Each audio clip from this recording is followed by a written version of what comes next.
안녕하세요. 오늘은 최근에 변희재 씨와 미디어워치 팀이 밝혀낸 태블릿의 진실이 무엇을 의미하는지 탐구해 보도록 하겠습니다. 먼저 오늘의 주인공을 소개합니다. 이분은 박근혜 정부 시절에 청와대 행정관을 지낸 김한수 씨입니다. 이 김한수 씨는 태블릿 사건의 전모를 파악하기 위한 핵심 인물입니다.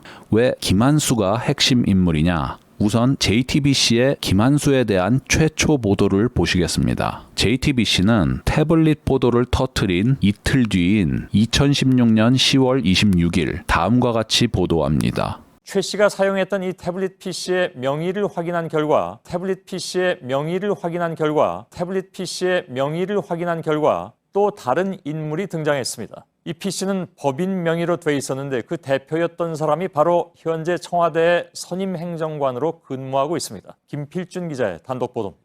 태블릿 PC의 소유주 명의를 확인한 결과, 태블릿 PC의 소유주 명의를 확인한 결과, 태블릿 PC의 소유주 명의를 확인한 결과 최 씨가 아닌 마레이 컴퍼니라는 법인이었습니다.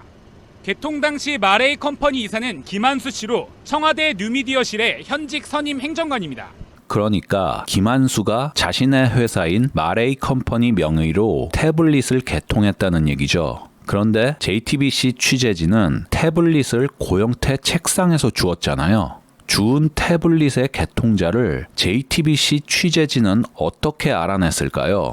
경우의 수는 3가지입니다. 첫째, 검찰이 조사 결과를 흘려줬다. 둘째, 태블릿이 가입된 통신사에서 알려줬다. 셋째, 김한수가 알려줬다. 방법은 이 3가지 중 하나겠죠. 먼저 첫 번째 가능성은 미디어워치에서 조사한 결과 배제되었습니다. SK텔레콤이 검찰의 태블릿 개통자를 확인해 준 날이 JTBC의 개통자 보도를 한 다음 날이었거든요. 즉 JTBC가 검찰보다 먼저 알았다는 얘기죠.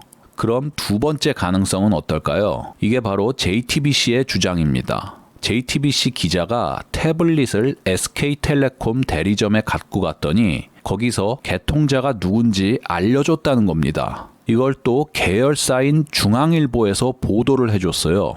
또 JTBC 태블릿 취재팀장인 손용석 씨는 2018년 4월 25일 검찰 진술에서 다음과 같이 답변합니다. 김필준 기자에게 태블릿 PC의 개통자를 확인해보라고 지시를 하니 김필준이 어디인지는 모르지만 SK텔레콤 대리점에 가서 확인을 해왔습니다.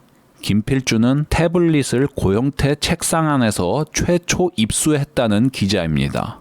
태블릿의 명의를 불법적인 방법으로 알아냈다고 자백한 셈이죠. 미디어워치 팀은 스마트 기기의 소유주가 아닌 사람이 SK 대리점을 통해 개통자를 확인할 수 있는지 SK텔레콤 고객센터와 대리점에 각각 문의를 해보았습니다. 먼저 고객센터의 답변입니다. 개통자는 저희가 확인할 수 없고 이게 고객님의 개인정보이기 때문에 확인해 드릴 수가 없다. 저희도 이름이 가려져 있어서 확인할 수가 없다. 습득한 사람도 저희도 명의자 성함을 확인해 줄 수 없다. 자, 이번엔 대리점의 답변입니다. 본인이 아니면 무조건 안 된다 라고 아주 완강히 거절하지 않습니까? 당연히 불법이니까 안 해주는 거겠죠.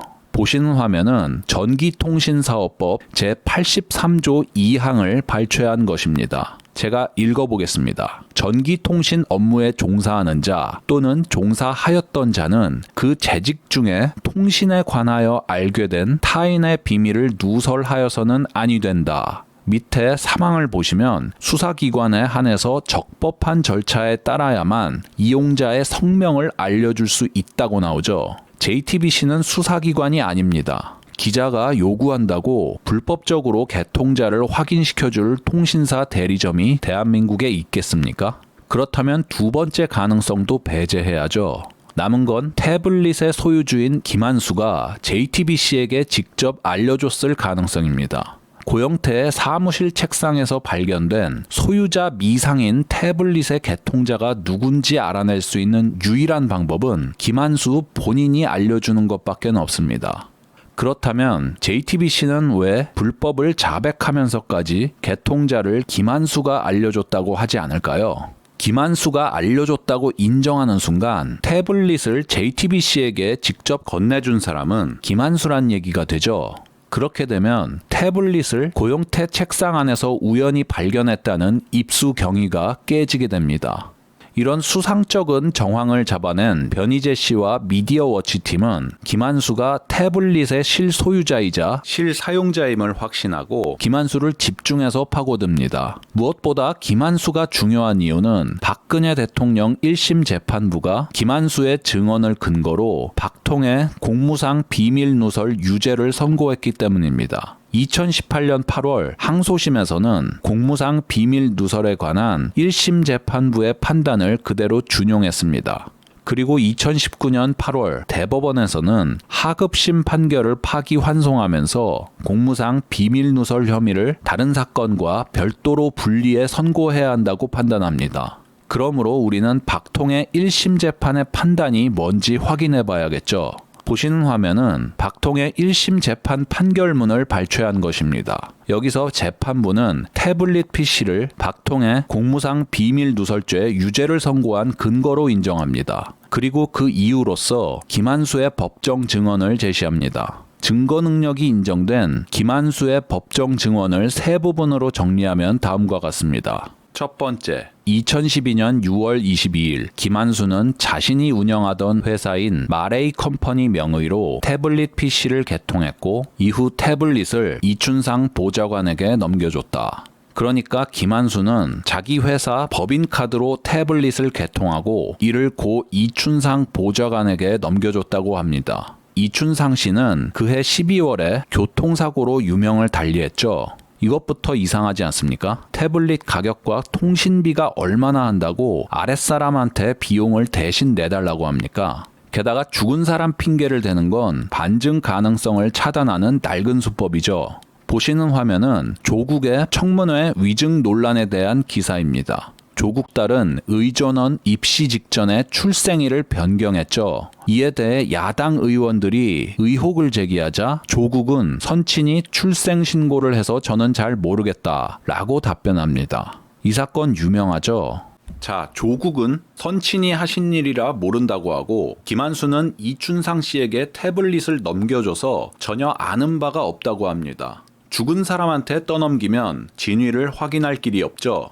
자, 김한수 법정 증언의 두 번째 요지는 다음과 같습니다. 2012년 가을, 그러니까 9월경 김한수는 이춘상을 수행하여 한 중식집에 갔는데 그 자리에서 만난 최서원이 흰색 태블릿 PC를 가방에 넣는 것을 보았다. 그러니까 김한수가 이춘상에게 준 태블릿은 최서원이 가지고 있음을 암시하고 있습니다. 김한수 증언의 세 번째 요지는 이렇습니다. 2013년 1월 초순경 최서원이 김한수에게 전화를 걸어 대통령직 인수위에서 일할 것을 권하면서 그런데 태블릿 PC는 네가 만들어줬다면서 라고 이야기하였다. 그제서야 해당 태블릿 PC를 최서원이 쓴다는 사실을 알았고 이후 인수위에 들어가면서 태블릿 PC의 요금 납부자를 회사에서 김한수 개인으로 변경하였다.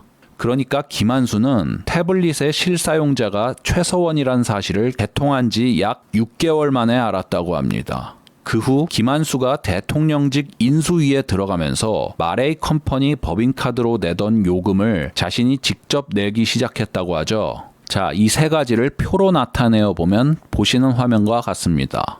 박근혜 대통령 1심 재판부는 이런 김한수의 진술을 근거로 태블릿의 실사용자가 최서원이라고 판단했습니다. 이상한 점은 태블릿 PC의 관련 당사자인 최서원과 고영태의 증언이 김한수의 증언과 상반된다는 점입니다. 최서원은 해당 태블릿을 본 적도 없다고 이제껏 일관되게 진술해왔고 고영태 또한 국회 청문회에 출석을 해서 최 씨가 태블릿을 사용할 줄 모른다고 증언했고 JTBC의 보도 내용을 부인하기도 하였습니다. 그런 걸 사용을 못하는 사람으로 제가 알고 있습니다.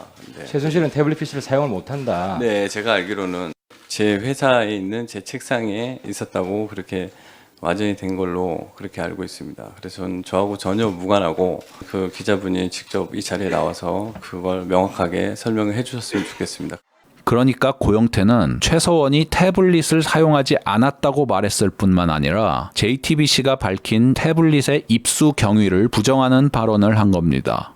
고영태는 자신의 책상 속에 태블릿을 넣어두지 않았다고도 말합니다. 그러나 박통 1심 재판부는 태블릿의 핵심 당사자인 최서원과 고영태의 말을 완전히 무시하고 오로지 김한수의 증언만을 증거로 인정합니다. 게다가 태블릿 요금을 네가 내고 있다면서 라는 말은 김한수 본인의 진술이 아니라 김한수가 최서원에게 들었던 말을 전한 것이죠. 타인의 진술을 전해주는 진술을 전문 진술이라고 하고 이런 진술은 예외적인 경우가 아니면 증거 능력을 인정받지 못하게 되어 있습니다. 자, 형사소송법 제310조의 2 조항입니다. 공판기일 외에서의 타인의 진술을 내용으로 하는 진술은 이를 증거로 할 수 없다 라고 나오지 않습니까? 그러나 박통 1심 재판부는 이런 법조항을 깡그리 무시하고 엉터리 판결을 낸 것이죠. 그런데 이마저 위증이라는 사실이 이번에 변희재 팀의 추적 끝에 밝혀졌습니다. 본격적인 설명에 앞서 김한수가 특검에서 진술한 것들 중에 결정적인 위증에 해당하는 부분을 보여드리겠습니다. 보시는 화면은 김한수의 특검 진술조서 일부입니다. 검사가 묻습니다. 검찰에서 확인한 바에 따르면 위 태블릿 PC의 사용요금은 2013년 1월 31일까지는 마레이 컴퍼니에서 지급하다가 그 이후부터는 진술인의 개인명의 신한카드로 결제된 것으로 확인되었는데 어떠한가요? 그러자 김한수가 대답합니다. 네, 맞습니다. 요금 납부 부분은 제가 잊고 있었는데 제가 태블릿 PC 요금을 제 개인명의 신용카드로 납부하였습니다. 검찰이 통신요금 납부와 관련한 구체적인 사실을 설명해주고 이를 김한수가 맞장구 치는 구조로 되어 있습니다. 이상한 것은 검찰에서 이 사항을 확인했다는 말이 2번이나 나왔다는 점입니다. 여기 검찰에서 확인한 바에 따르면 그리고 여기 확인되었는데 나중에 김한수는 박근혜 대통령 재판에 출석을 해서 이 진술조서에 나타난 내용 그대로 증언합니다. 자, 이것을 표로 정리하면 다음과 같습니다. 태블릿을 개통한 2012년 6월 22일부터 이듬해 1월 31일까지는 요금이 마레이 컴퍼니 법인카드로 납부되었고 그 이후로는 김한수의 개인 신용카드로 납부되었다는 얘기죠. 이 내용이 맞는지 알아보려면 일단 개통 당시의 계약서를 확인해 보면 되겠죠. 보시는 화면은 검찰에서 제시한 김한수의 SKT 계약서 사본입니다. 왼편에 있는 지저분한 사진이 검찰이 제시한 SK텔레콤 계약서 사본이고 오른편에 있는 사진은 이와 동일한 계약서의 샘플입니다. 여기 빨간 박스 안에 있는 부분이 자동이체를 신청하는 란입니다. 이 빨간 박스 부분을 확대하면 보시는 바와 같습니다. 여기서는 이 외환카드가 마레이 컴퍼니라는 회사의 법인카드임을 알 수 있죠. 미디어워치가 이 카드 번호로 자동이체가 설정된 이력이 있는지 외환카드에 확인을 요청했습니다. 결과는 충격적이었습니다. 외환카드의 사실조회 회신서에 따르면 마레이 컴퍼니 법인카드로 통신요금 자동이체 설정 이력 자체가 없다고 나옵니다. 자동이체가 설정된 적도 없으니까 이 카드로 요금이 납부된 사실조차 없는 겁니다. 검찰이 제시한 계약서에는 분명히 이 카드로 자동이체가 설정되었는데 외환카드에서는 동일한 카드로 자동이체가 설정된 이력이 없다고 합니다. 그렇다면 검찰에서 제시한 김한수의 SK텔레콤 계약서부터가 위조일 가능성이 있다는 얘기가 되죠. 정말 계약서가 위조된 것인지 확증하려면 SK텔레콤이 가지고 있는 원본 계약서를 확인해야 하는데요. 지난 3월 26일 법원에서 SKT에게 원본 계약서를 제출하도록 명령했다고 합니다. 특검이 제출한 SKT 계약서가 위조라는 정황은 또 있습니다. 아까 특검이 기간별로 납부한 신용카드가 뭔지 다 확인했다고 했죠. 개통 후 약 7개월 동안 마레이 컴퍼니 법인카드로 요금이 납부되었고 2013년 2월부터 김한수 개인 신용카드로 납부되었다고 했습니다. 그런데 특검이 제출한 증거 목록에는 김한수의 개인 신용카드 납부 내역은 존재하지만 마레이 컴퍼니 법인카드 납부 내역은 누락되어 있습니다. 보시는 화면은 재판부에 제출된 김한수의 개인 신용카드로 납부된 내역입니다. 2013년 2월부터 납부되었다고 나오죠. 마레이 컴퍼니 법인카드로 결제된 약 7개월간의 요금 납부 내역도 보시는 바와 같이 제출이 되어야 하는데 이게 누락이 된 겁니다. 변희재 팀에서는 이를 법인카드로 요금이 결제된 사실이 없음을 숨기기 위한 고의적인 누락이라고 보고 있습니다. 자, 이뿐이 아닙니다. 문제의 태블릿은 개통 후 요금이 납부되지 않아서 2012년 9월 10일부터 11월 27일까지 이용정지 상태임이 확인되었습니다. 그러니까 가을 기간 내내 이용정지 상태였다는 얘기입니다. 그런데 김한수가 법정에서 뭐라고 진술했죠? 2012년 9월에 최서원이 흰색 태블릿을 가방에 넣는 것을 봤다고 했죠. 그럼 최서원이 이용정지된 깡통 태블릿을 가지고 다닌다는 얘기잖아요. 말이 안 되는 소리죠. 이용정지가 되어도 와이파이로 쓸 수 있지 않느냐 할 수 있는데요. 국과수 포렌식 결과 이 태블릿으로 와이파이에 접속한 기록이 없다고 합니다. 설령 이 증언이 사실이라고 쳐도 최서원이 가지고 다니는 태블릿은 김한수가 개통한 것은 아니라는 결론이 나옵니다. 거의 확실한 위증이라고 볼 수 있죠. 김한수가 위증을 했다는 증거는 또 있습니다. 아까 말씀드린 이용정지가 2012년 11월 27일에야 풀렸는데 이때 김한수의 개인 신용카드가 5개월간 밀린 요금을 내는데 사용되었습니다. 그렇다면 김한수의 이 법정 진술은 위증이죠. 그뿐만이 아닙니다. 김한수만 위증을 한 게 아니라 특검이 요금 납부 내역을 확인했다는 얘기도 싸그리 거짓말이 되죠. 2012년 11월 27일에 김한수가 개인 카드로 밀린 요금 납부하는 건 검찰이 알고 얘기하는 걸까요? 검찰이 모르고 이런 소리를 했다면 여기 요금 납부를 확인했다는 말이 거짓이 되고 알고도 이런 소리를 했다면 의도적으로 위증을 유도했다고 볼 수밖에 없죠. 이제 검찰은 빼도 박도 못하는 겁니다. 이번엔 태블릿의 실사용자가 김한수라는 증거를 보시겠습니다. 2012년 11월 27일 김한수가 자기 개인 카드로 밀린 요금을 납부하여 이용정지가 해제되는데요. 오후 1시 11분에 태블릿의 정지가 해제되었다는 메시지가 뜨고 2분 30초 만에 대전역 유세.hwp 파일을 다운로드 받습니다. 태블릿의 실사용자가 김한수라는 강력한 증거죠. 김한수가 이용정지를 풀고 최서원한테 이제 사용 가능하다라고 바로 전화로 알려줬을 수도 있지 않느냐라고 할 수도 있는데요. 그렇다면 최서원이 적어도 이용정지가 풀렸을 때는 김한수가 개통자라는 걸 알았다는 얘기죠.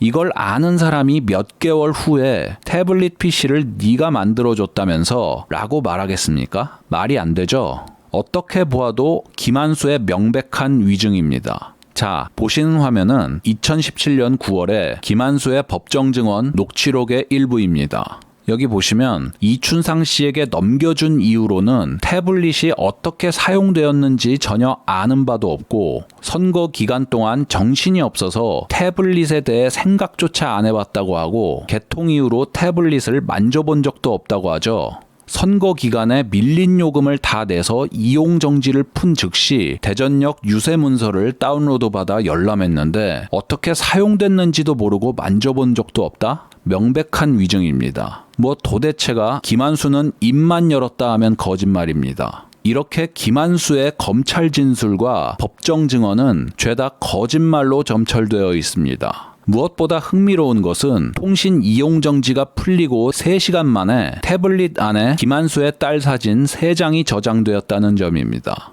여기 2012년 11월 27일 오후 4시 19분이라고 나오죠. 이것은 국과수 포렌식 검증을 하면서 복원한 사진인데요. 김한수의 당시 카톡 프로필 사진이라고 합니다. 자, 그럼 최서원이 태블릿을 쓰다가 김한수의 카톡 프로필을 열람했을 수도 있지 않느냐 라고 하실 분들도 있을 텐데요. 김한수는 최서원과 카톡한 적 없다고 법정 증언했습니다. 여기 증인은 피고인 최서원과 카카오톡 대화를 한 적이 있나요? 라고 물으니까 김한수가 저는 없습니다. 라고 답변하죠. 정리하겠습니다. 이번에 변희재 팀이 거둔 수학은 단순히 태블릿의 실사용자가 누구냐, 누가 위증을 했냐 이런 게 아닙니다. 변희재 팀이 밝혀낸 것의 가장 큰 의미는 특검을 포함한 검찰의 증거 조작 정황입니다. 특검이 진술조서에다가 거짓말을 적어놓고 김한수에게 위증을 종용했다는 정황, 또 이를 은폐하기 위해 특정 기간에 요금 납부 내역 제출을 누락시킨 정황이 포착되었습니다. 검찰이 계약서 위조에 가담한 정황도 있죠. 검찰이 제시한 SK텔레콤 신규 계약서에는 마레이 컴퍼니 명의로 자동이체 설정이 되어 있는데 정작 카드 회사에서는 그 카드로 자동이체 설정된 이력이 없다고 합니다. 지금 변희재 팀은 대한민국 검찰을 적으로 삼고 그들과 맞짱을 뜨고 있는 겁니다. 변희재 팀이 밝혀낸 태블릿의 진실에 대해 별로 달가워하지 않는 분들이 계신데요. 제가 그분들의 의견에 답해 보겠습니다. 대표적인 사례로 다음과 같은 주장이 있습니다. 김한수가 위증을 했다는 건 알겠다. 그러나 김한수의 입을 통해서 나올 진실이 박근혜 대통령에게 불리할 가능성을 배제해선 안 된다. 태블릿의 실사용자가 결국 최서원으로 드러난다면 이는 우파 전체는 물론 박통에게 엄청난 누를 끼치는 일이다. 제가 3가지 반박을 해보겠습니다. 첫 번째, 이 주장을 하는 순간 그 사람은 박통에게 이미 누를 끼치고 있죠. 박통이 감추어야 할 치부가 있다는 말 자체가 이미 박통의 명예에 흠집을 내고 있다는 사실을 간과해서는 안 됩니다. 두 번째, 원칙적으로 생각해 봅시다. 자, 대통령에게 불리한 진실은 덮어야 한다. 여러분은 이 명제에 동의하십니까? 이 문장에서 대통령이 어느 대통령을 지칭하는 것인지 알아야 동의할지 말지 결정하겠다는 거라면 이는 진영 논리에 해당하죠. 저 문장 앞에다가 문자를 붙이건 박자를 붙이건 스탠스가 달라져서는 안 되겠죠. 진실 존중은 좌우를 떠나서 모두가 지켜야 할 기본 원칙입니다. 진영 논리에서 벗어나지 못하면 거짓이 난무하는 이 사회를 바꿀 수 없습니다. 세 번째, 태블릿의 진실을 파헤치는 일이 과연 박통에게 불리하거나 누를 끼치게 될지 따져보겠습니다. 김한수를 털어서 나올 진실이 박통에게 큰 위해가 갈 수 있다면 검찰에서 그걸 가만히 놔뒀겠습니까? 하다 못해서 국정원 특활비까지 털었잖아요. 털어봤자 별거 없거나 김한수 털다가 도리어 검찰이 털리거나 둘 중에 하나 아니겠습니까? 게다가 이번에 변희재 팀이 적발해낸 태블릿의 진실은 부패하고 사악한 검찰과 맞설 수 있는 가장 강력한 무기입니다. 검찰을 쓰러뜨리지 못하면 박통도 부활할 수 없습니다. 오늘은 여기까지 모시겠습니다. 감사합니다.